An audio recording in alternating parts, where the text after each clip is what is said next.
My stepsister Ellie and I had a close relationship growing up after our parents married, bringing us together as a blended family when I was 9 and she was 8. We spent a lot of time together and even shared a strong bond until high school complications arose, ironically because of a boy named John, who would later become my fiancé. Despite our pact not to pursue him to maintain our friendship, things took a turn. As teenagers, Ellie and I promised each other we wouldn't let our mutual crush on John come between us. We intended to keep our relationship with him purely platonic. However, as we all became closer friends, my feelings for John deepened. Still, I respected our agreement and kept my distance romantically, even though John showed interest in me. We never discussed John at home, knowing it was a sensitive topic. The tension peaked during our senior year when prom approached. John revealed that Ellie had not only asked him to prom, but had confessed her feelings for him, wanting to be more than just friends. This betrayal stung deeply, as it went against our promise to each other. Fast forward to years later, as my wedding day approached, Ellie attempted to disrupt the joyous occasion by falsely claiming that John had intentions of eloping with her. This act of jealousy prompted me to inform her husband of her deceitful behaviour, which eventually led to their divorce. Reflecting on our journey, it's evident how much our paths diverged from those childhood days when we were inseparable. Despite the challenges and betrayals, the situation unfolded in a way that clarified many things for both of us about loyalty and truth. Despite our previous agreement to not pursue John, Ellie had broken her promise and asked him to prom while confessing her feelings to him. John, however, had turned her down, revealing to me that he had only ever seen her as a friend. He shared that for the years we had all been in school together, he had sensed Ellie's interest, but never reciprocated because his feelings were directed towards me. He admitted that he had been trying to gauge my interest in him without success, as I had staunchly adhered to my promise to Ellie, keeping my interactions with John strictly platonic. As our senior year was drawing to a close and college loomed on the horizon, John felt compelled to clarify where we stood. He approached me for an honest conversation about our feelings, urging me to make a decision if there was a future for us, as he needed to plan for prom and beyond. That day remains vivid in my memory, a significant, unsettling revelation that forced me to reassess my relationship with Ellie and my own suppressed feelings for John. Feeling betrayed and overwhelmed, I asked John for a day to think things over. I skipped the remainder of the school day, too distressed to face Ellie on the walk home. When I finally confronted her at home, she defensively insisted that her actions concerning John were none of my business, despite our agreement. This confrontation made it painfully clear that Ellie had not only disregarded our friendship, but also blatantly pursued John despite knowing my feelings.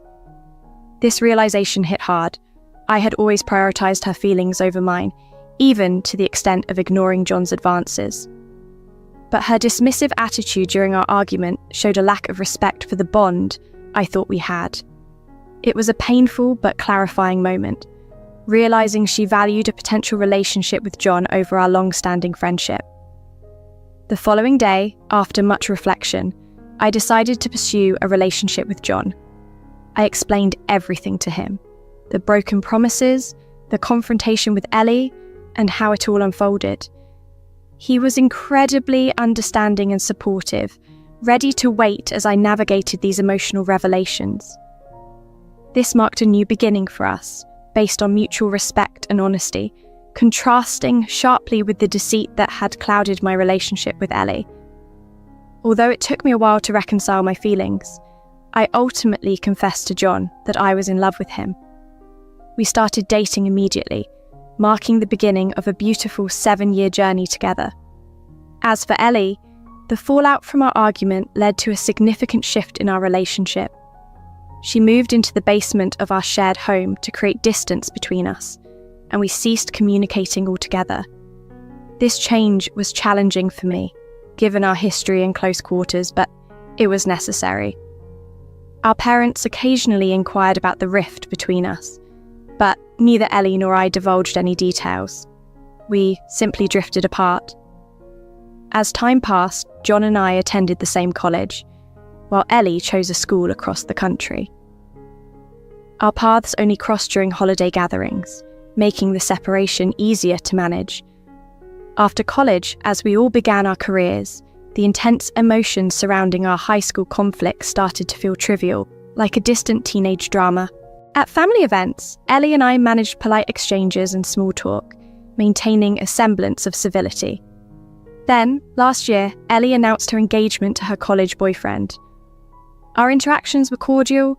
I congratulated her and accepted her invitation to the wedding, albeit as a regular guest rather than the maid of honour we had once imagined for each other in childhood fantasies. It was a bittersweet moment, acknowledging that while we were mending fences, our relationship would never fully revert to its former closeness. Recently, John proposed to me, and amidst our joy, I decided to invite Ellie to our wedding, hoping for a drama-free celebration. She initially seemed supportive, congratulating me on my engagement. However, on the wedding day, Ellie's actions suggested otherwise. Despite arriving at the venue seemingly by mistake on the same day as us, which initially appeared innocuous, her intentions soon became clear. She made a dramatic attempt to disrupt my relationship with John, falsely claiming he wanted to run away with her. This accusation led me to contact her husband, revealing her deception, which unfortunately resulted in their divorce. This ordeal was a painful reminder of the unresolved issues between us. Throughout these events, from childhood friendships to adult estrangements, it's evident that while we grow and change, some conflicts remain challenging to fully resolve. Nonetheless, John and I moved forward, our bond strengthened by overcoming these trials together, always striving for a future filled with love and understanding, free from the shadows of past disputes. The faintest clue about the real action unfolding. As Ellie hovered outside my room on the day of my wedding, her behaviour was notably odd. Everyone else was enjoying the hotel amenities or getting ready in their own rooms. Her lurking struck me as peculiar, given that she wasn't part of the bridal party or immediate family. As I stepped out for a quick walk to settle my nerves before the ceremony, Ellie approached me claiming she needed to discuss something urgent. She concocted a story about arriving at the hotel earlier than planned, not by coincidence, but at John's request. According to her, John had supposedly confided in her about his cold feet and declared his love for her, not me. Ellie spun a tale of a secret, long-term platonic friendship turning into romance, and now, according to her, John wanted to elope with her instead of marrying me. This narrative was shocking and out of character for John. We had built our relationship on honesty and direct communication. I knew him well enough to understand that if he had any doubts or feelings to discuss, he would have approached me directly, not through convoluted schemes. Ellie's timing, just an hour before the wedding, and her dramatic revelation seemed designed to cause maximum upheaval. Determined to confront the situation head-on, I decided to turn the tables. Instead of crumbling under the stress or confronting John with accusations, I called Ellie's husband. I didn't have his number, but a quick search on Instagram helped me connect with him. Standing there, pretending to be shattered by the news, I made the call right in front of Ellie, who mistakenly thought I was dialing John to break off our engagement. Exactly the outcome she was hoping for. As I spoke with her husband, laying out Ellie's deceitful behaviour and her attempt to sabotage my wedding, the truth came to light. This action wasn't out of spite, but a necessary step to cut through the drama and expose Ellie's manipulation. My faith in John remained unshaken, bolstered by our foundation of trust and mutual respect.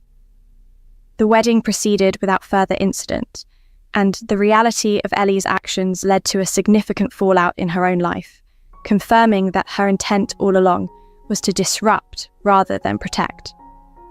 My relationship with John, strengthened by overcoming this challenge, moved forward into marriage while Ellie had to face the consequences of her deceit. Through this ordeal, I learned the importance of confronting issues head-on and the value of trust and honesty in a relationship. Ellie's actions on my wedding day unveiled a side of her I hadn't fully grasped before. Unbeknownst to her, when she pulled me aside to spin a tale about John wanting to elope with her, I was quick to dial her husband, not John, for clarity. She believed I was contacting John, which left her confident enough to weave her deceitful narrative right before I was to walk down the aisle. As I engaged her husband on the phone, Ellie's illusion that she was disrupting my relationship unravelled. She assumed I was devastated, likely calling to confront or break up with John. However, I put the phone on speaker, revealing not John's voice but her husband's, to both of our surprises. His shock and immediate response to return to his room exposed the gravity of her lies, and her reaction was visceral. She accused me of sabotaging her marriage intentionally. I returned to my bridal suite, leaving Ellie to deal with the consequences of her actions. I briefed my bridesmaids on the situation, instructing them to ensure she didn't attend the wedding ceremony. The ceremony itself went off without a hitch, smooth and uninterrupted, as Ellie was nowhere to be seen, likely sorting out her marital discord. Post-ceremony, our parents inquired about Ellie's absence, but I deferred the explanation for another time, prioritising the celebration and my new life with John. Later, I learned that Ellie had checked out of the hotel amidst the wedding, clear proof that her schemes had backfired spectacularly. Days after the wedding, the fallout from her actions became apparent. Ellie and her husband were separating.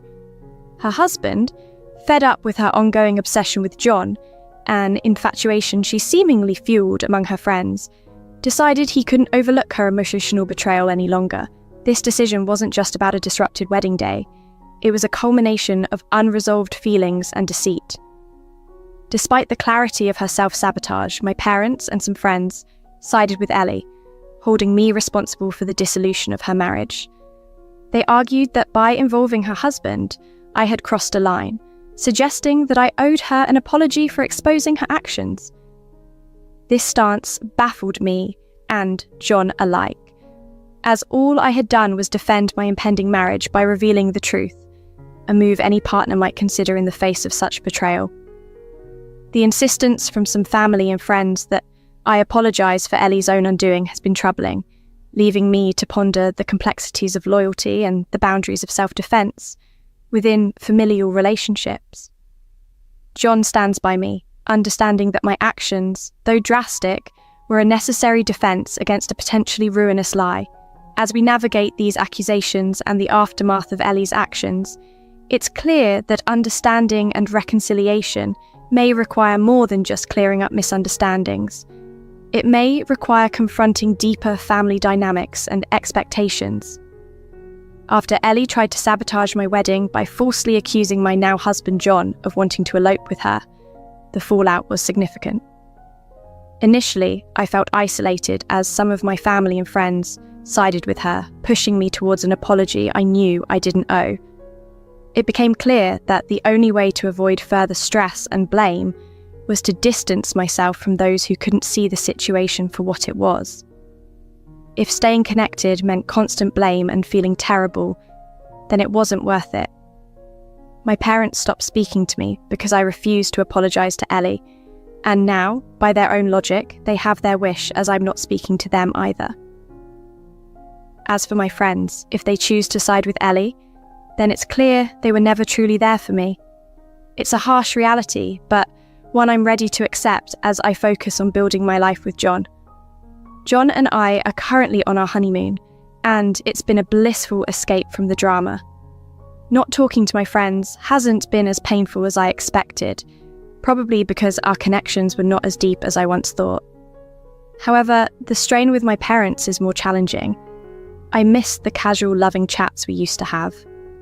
Despite this, I know they're probably being influenced by Ellie's version of events, which makes reconciliation seem distant. I worry that by the time we return, the relationship with my parents may be beyond repair, especially since my mum, who has gone through betrayal herself, doesn't seem to understand my actions. On the 5th day of our honeymoon, I received a text from my mum. I've chosen not to open it yet. I want to fully enjoy this special time with John without the risk of any negative news disrupting our happiness. This moment is precious, and I want to live in it completely. Back from the honeymoon, I finally checked my mum's message. She explained that Ellie had been living with them briefly, but her constant negativity and attempts to turn them against me became too much. My parents had a change of heart after seeing her true colours. They recognised the harm she caused and decided it was time for her to leave. They've invited John and me to dinner to apologise and reconnect. It seems they've realised the mistakes made in handling the situation, especially given Ellie's emotional state post-divorce. I'm relieved and hopeful that this dinner will mend our family bonds. It appears that, despite the intense challenges, things are turning around. I'm grateful that John and I can look forward to rebuilding relationships and cherishing our new life together. It's a reminder that sometimes it takes a significant shake-up to see who's truly on your side and to appreciate the calm after the storm.